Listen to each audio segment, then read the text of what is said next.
Let's see another example. Let's find y prime for the function given implicitly as x cubed plus y cubed equals 6xy. And notice that this time there's no way to solve explicitly for y. We're stuck with this implicit formula for y. So I'm going to go ahead and just differentiate both sides of that equation. So I'll say that I'm going to do d dx of x cubed plus y cubed equals d dx of 6xy. And then on the left, using the sum and difference rule, that's d dx of x cubed plus d dx of y cubed. Now on the right, we have to be kind of careful here because on the right, we need to use the product rule. Why? It's because I'm differentiating a product of two functions of x. I'm going to think of the first function as the 6x function and the second function as the y function.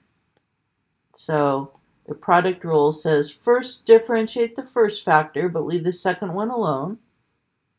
Then add on what you get leaving the first factor in its original form but differentiating the second one. So I'm going to go d dx of 6x and then times y, and then plus 6x times d dx of y. That's the product rule here. That's the hard part with implicit differentiation, is to remember that y is a function. It's not just a plain old x. On the left-hand side, d dx of x cubed, because the x is the variable we're differentiating with respect to. All I need to do is use the power rule and get 3x squared. But as soon as we hit something that's got a y in it, we have to be careful. I'm going to use the power rule on y cubed and get 3y squared. But because the y is a function, it's not the x, it's a function, the chain rule kicks in and says you have to also multiply by the derivative of that function.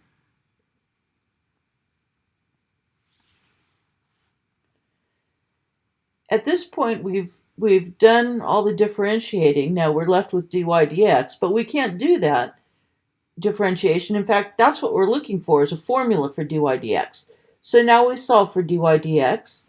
Let's see, what did I do here? It looks like I subtracted 6x dy dx from both sides. And I also subtracted 3x squared from both sides.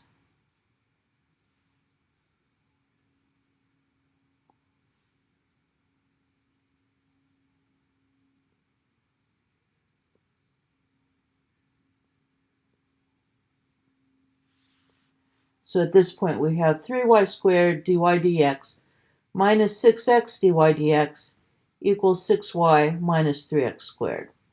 So let's factor out this dy dx on the left. It's a common factor and we can factor it out.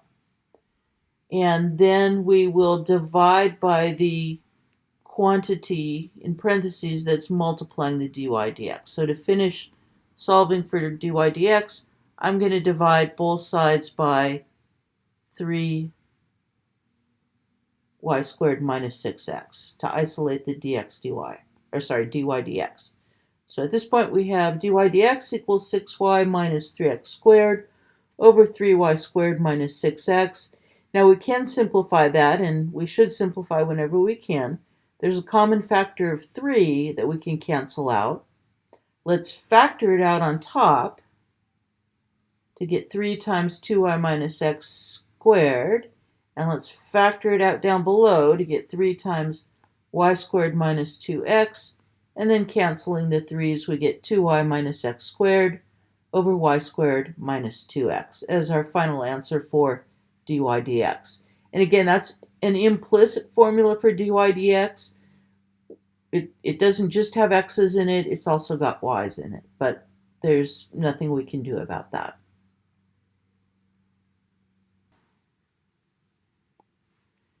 The next example is one of those ones from science that has all kinds of letters in it that makes it hard to keep track of what you're doing.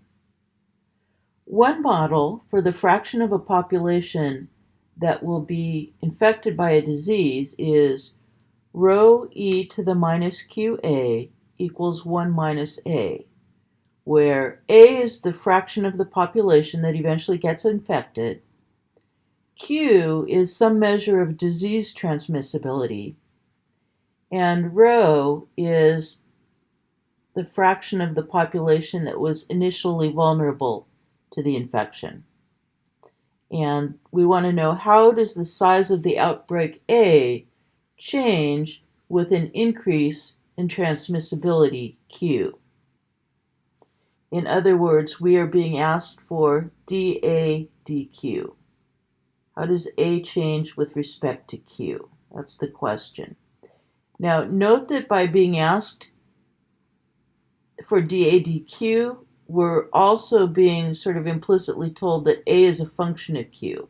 And by the way, instead of writing out the words A is a function of Q, in math we'll often write something like this: A equals A of Q, and that looks kind of silly, but it translates as a shorthand for just saying A is a function of Q, just to let you know what your dependent and independent variables are. This is another one where we cannot solve for the output variable. A is the output variable.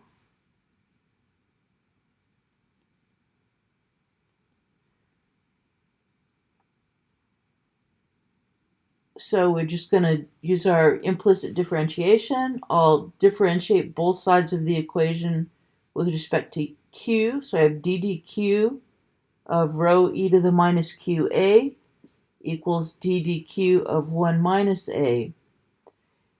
And before we go on, let's remember that we, this semester, can only deal with two variables at a time.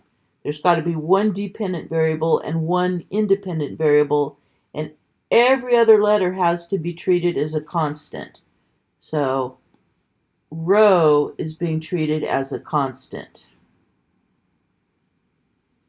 That's why going from d dq of rho e to the minus qa, I put the rho out front because it's just a constant coefficient. It comes along for the ride, and we still need to differentiate e to the minus qa.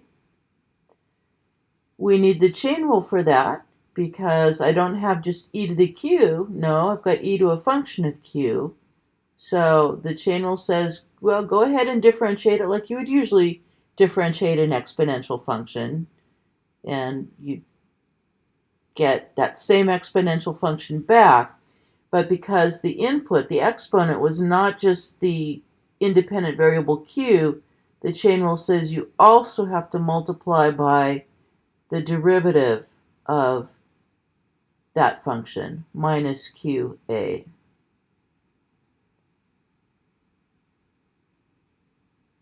I guess let's keep going with the left-hand side. So where are we now? I've got this rho e to the minus qa that I'm done with, but I still have to differentiate d dq of minus qa. We need the product rule for that because q and minus q is a function of q and a is a function of q. And I went over here and did that off to the side. I thought it might be helpful to put more steps in than I ordinarily would. So to differentiate minus qa, we need to use the product rule.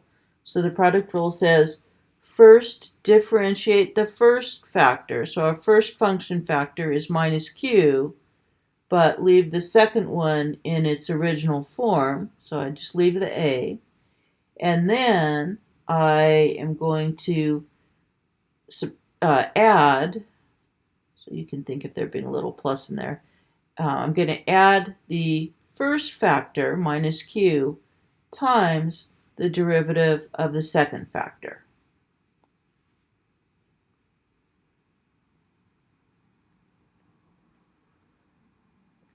So I get minus 1, because the derivative d dq of minus q is negative 1. I still have the a, and then I have the minus q, And dA dq, I can't actually perform that differentiation. dA dq is what we're looking for, so I'll just write it as dA dq. So we get then what I have here, minus A minus Q dA dq. That's coming back from that calculation.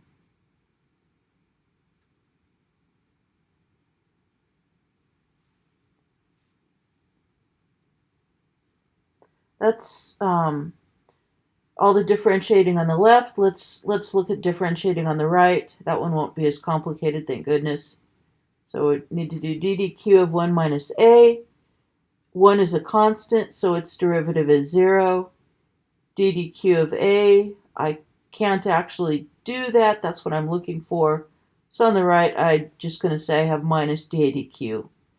And then at that point, we want to solve for dA dq.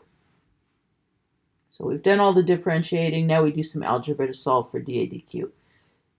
What I did was, first I distributed this rho e to the minus qa into both terms in the parentheses.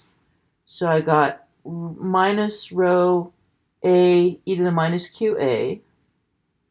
So that's rho times minus a. I just wrote it as minus rho a. And then we have minus a rho and a q and an e to the minus qa and a dA dq. And it doesn't really matter what order you write those down in. On the right hand side, we still have our minus dA dq. I want to get all the dA dq's on one side, so it looks like I added dA dq to both sides of the equation. And then I wanted things that didn't have a dA dq to go on the other side. So I added rho a e to the minus qa to both sides.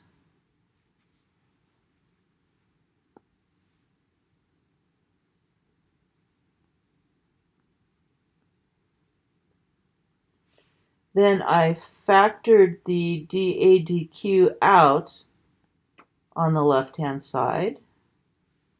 So I have just a single dA dq now multiplying 1 minus rho q e to the minus qa. And we'll divide both sides of this equation by the stuff in the parentheses to isolate the dA dq. Which gives us then dA dq equals rho a e to the minus qa over 1 minus rho q e to the minus qa. And this answer is okay, but we can actually simplify it because it's not totally desirable to have negative exponents. I don't actually care all that much about that, but when you go to check answers in the back of the book, you need to be aware of what's going on. If they've gotten rid of all the negative exponents, you'll need to be able to do that yourself so that you can check your answer. So what I'm going to do is I'm going to multiply top and bottom by e to the positive qa. So essentially it's, remember, e to the minus qa is the same thing as 1 over e to the qa. So if I multiply that by e to the positive qa, that's a kind of familiar technique of multiplying by the denominator of a fraction to clear out the fraction, and we get 1. And notice on the left-hand side, too, you can actually see directly from that you're getting a 1, because the rules for exponents say you would, since we're multiplying the numbers, we would add the exponents, and when you add the exponents, you get a 0 exponent, and anything to the 0 power is 1. So I don't know if you needed that explanation or not, but there it is. So when I multiplied here on top, the e to the minus qa times e to the qa turned into a 1, which of course we don't need to write, and we're just left with a rho and an a on top. And then down below, distributing the e to the qa in, I get e to the qa times 1, which is e to the qa. And then I have minus rho q, and then e to the minus qa times e to the qa is 1, so I have rho q times 1, and of course we don't need to write the times 1. So again, with answers like this, when I'm really actually okay with this answer, but when you go to check your answers in the back of the book, they may have gotten rid of negative exponents, and that's how you do it.